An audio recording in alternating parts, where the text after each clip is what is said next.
Hi, my name is Carmen Gonzalez, and as an immigrant to this country, a lot of people have just had the single story about who I am and who my family is and where we come from and what we do.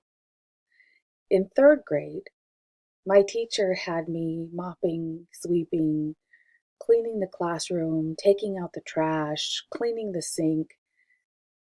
Her single story was that all Latina women are servants, that our purpose is to clean up after people. And that's what we were raised for. She didn't know the story of my family.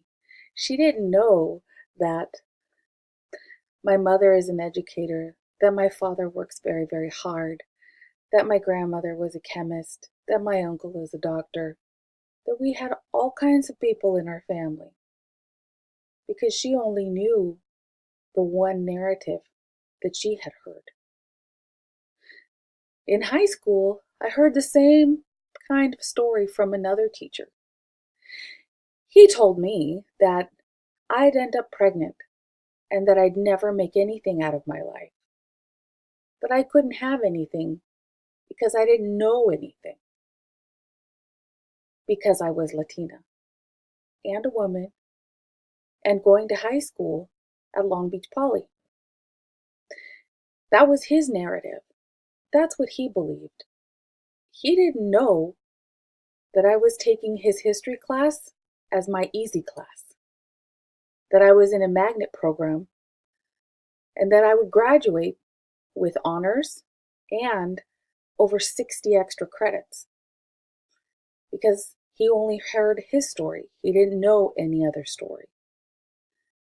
When I went to USC for my undergrad, I was told I was admitted because of affirmative action. Because obviously, being brown, that's the only way I could possibly be admitted to USC. That's the story that several of my peers had heard. That's the only story that they knew. It took some time for them to get to know that I worked 3 jobs, that I went to night school, that I had a near 4.0 GPA, and because I was blessed to be bilingual, I'm an excellent writer. And that's why I got into USC. And that's why I was accepted and doing great in all of my classes. Not because of affirmative action, but because I affirmed my power in education. A single story can damage. A single story can limit and hinder. So, as a person, as a human being in this world, I think it's our responsibility to share our stories so that more is known about our culture, our background, our people, who we are, what we want, what our history is, so that someone else doesn't write our future for us. Thank you.